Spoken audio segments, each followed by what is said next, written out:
There are at least 127 reasons why I love Donald Trump, but here's 128. President Trump just welcomed a hardcore leftist Prime Minister Mark Carney to the Oval Office on Tuesday. Now, all of you know a carny is someone who works carnivals, and there's nothing disparaging about that because don't we all love carnivals? Anyway, the head carny from Canada, who's been running that carnival, came to the White House, and he began offering a lot of platitudes and congratulations for Donald Trump's success as a transformative president. But the president cut him off. He said this, in many respects, is the most important thing, and that is the merger of the United States and Canada. Well, the entire room erupted in laughter. Carney said, well, you kindly hosted me and some of my colleagues a few months ago, and I said at the time, you are a transformative president. Since then, with your transformation in the economy, unprecedented commitments to NATO partners, adding more money to their defense spending, peace from the India-Pakistan through Azerbaijan, Armenia, wars, disabling Iran as a nuclear force of terror. And now I'm running out of time, but this is in many respects the most important. The merger of Canada and the United States, Trump said. Well, that wasn't where I was going, Carney said. No, but you know this, on this solemn day of commemoration of the horrific attacks on October 7th, for the first time in decades, hundreds of years, thousands of years, this prospect of peace that you've made possible. Canada stands foursquare behind those efforts, and we'll do whatever we can to support that. Well, Donald Trump has long suggested that he would make Canada 51st state if they can't afford to pay for the United States tariffs, which, by the way, they can't. And don't forget what's going on in Western Canada, because they've already put into motion secession from Western Canada from Eastern Canada, and they want to join the United States.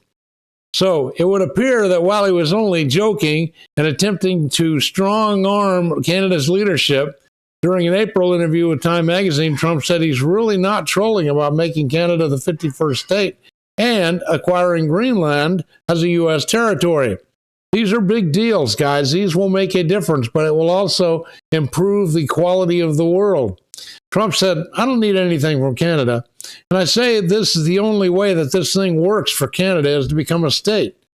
Well, Carney first visited the White House in May, and during that visit, Trump taunted him after he said Canada won't be for sale ever. Never say never, Trump said. Look, guys, I'm just telling you, there's a strong possibility that Canada could become the 51st state. Number of reasons for that. First of all, Canada cannot defend itself against China. That's number one. Number two, if Canada can't afford the tariffs that they're being charged, and since America really doesn't need anything that they sell, who are they going to sell that product to? China's not buying it. So that's a problem. Number three, the energy situation in Western Canada. Eastern Canada just hates those polluting coal mines and oil wells, whereas the United States would welcome all of that beautiful, clean energy. So for a number of reasons, it would be better if Canada was our 51st state.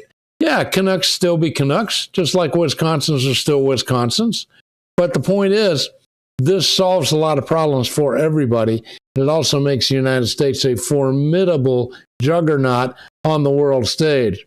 So pray for peace and pray for Canada to join the United States as a 51st state, because that'd be wonderful. In other news, I thought this was just pretty good. Eric Trump was on the Chris Cuomo live show. Now, Chris Cuomo, as you know, is the disgraced former CNN host who's tried to downplay the Biden regime's blatant weaponization of the federal government against Donald Trump. Well, this clash began when Cuomo pressed Eric Trump on whether it was fair to claim the current administration was targeting its political opponents. Cuomo said, "Do you think it's fair to say that it looks like the administration is now going after its political opponents and doing exactly what you say you oppose?" Eric Trump said, "What? Comey? Because it seemed very clear to me in the congressional testimony. I don't know, I'm just watching it. Seemed like he lied to me, and I'm also wondering what an FBI director is doing, taking memos from the FBI and leaking them to the New York Times. Chris, I'm a guy that hopes the FBI director would be keeping planes from flying into buildings. You know, keeping our country safe, keeping the Western way of life safe. Instead, this guy is communicating every single day with the New York Times. I mean, I would hope for a lot better. But I find it ironic that you're literally the one that's pushing back on the weaponization of government when the very same people that were coming after us went after your brother like hounds. I mean, they did everything they could to destroy his governorship. They did everything they could to destroy his life. And they did everything they could to destroy you. I sat in that same seat. The only difference is my last name wasn't Cuomo. My name was Trump. They were trying to destroy my father, and by doing that, they were trying to destroy me, and they were trying to destroy the Trump organization. They were trying to take all of our assets, strip our name off of every building in New York City. You've been on the receiving end of the very same people that I've been on the receiving end of. And so to play coy with me as if this isn't happening in the United States of America seems both ironic and foolish, given what you've been through more so than anybody. Cuomo said, "Hold on a second. What did you just say that you think I'm doing? I'm asking you a question about whether or not if something is wrong. It is also wrong to do the same thing when you get back in power, which certainly happened the first time the administration came in. You went right after Biden.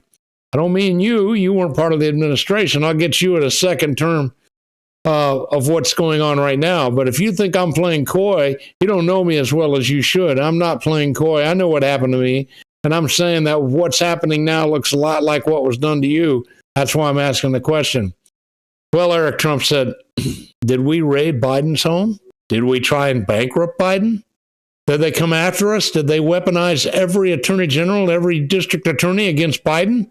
Did we do that against Hunter Biden, who had the laptop from hell? You know, the pictures of cocaine, illicit drug use, prostitution, and a certain senator's 16-year-old daughter with no clothes on? Did we make up a dirty dossier about Biden? Did they try and destroy Biden's marriage? Was any of that true? I mean, did we make up the stories that Biden had secret servers in the basement of his home communicating with the Kremlin and Russia?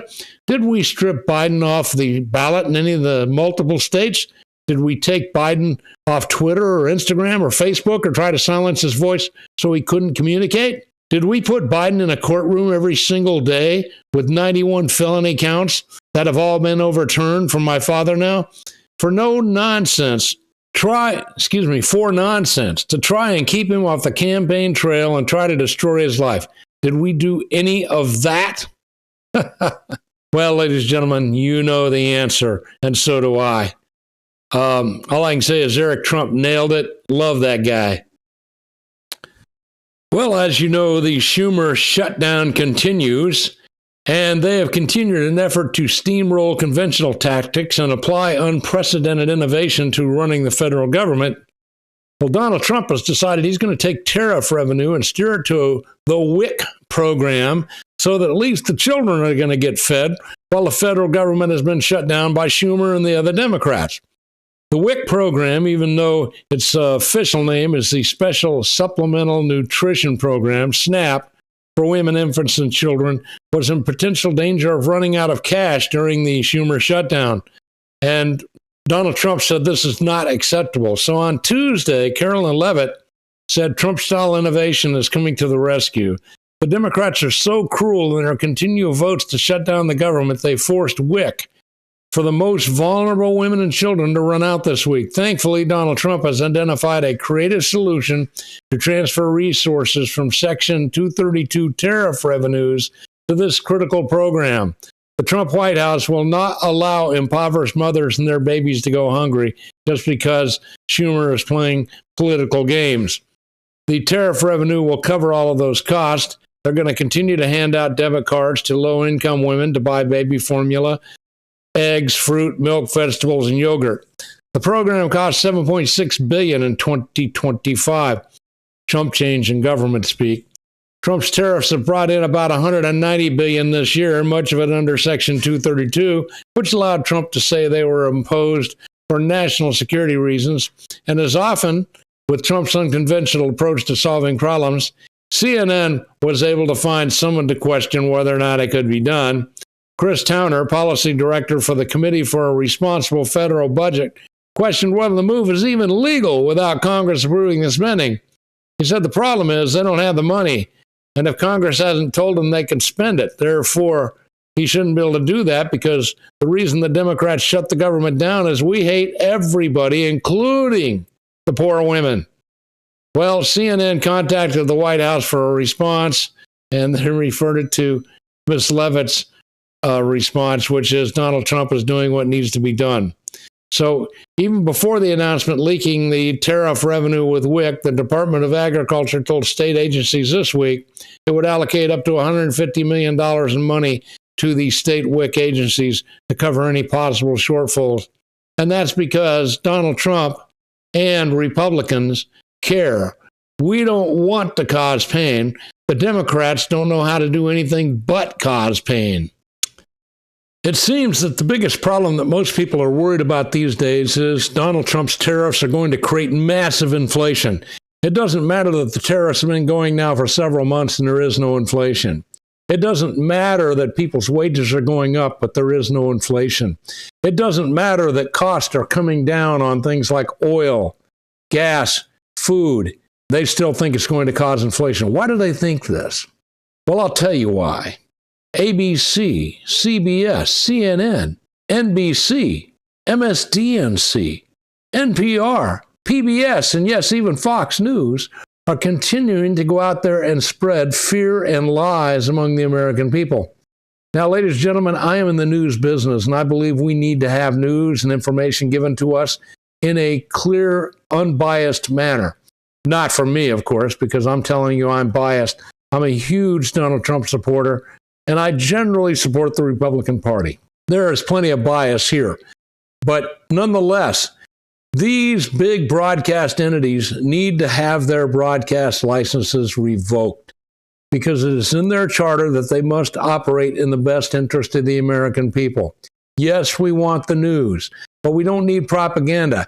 How much more time do we need to hear them still talking about the fact that Donald Trump must be a Russian spy? I mean, I've had enough of this garbage, and I think you have too. Tariffs are not going to raise prices. Prices are coming down. Your income is going up.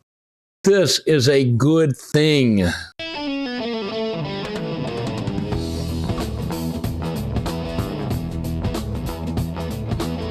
You have a choice, and you chose Freedom 1300.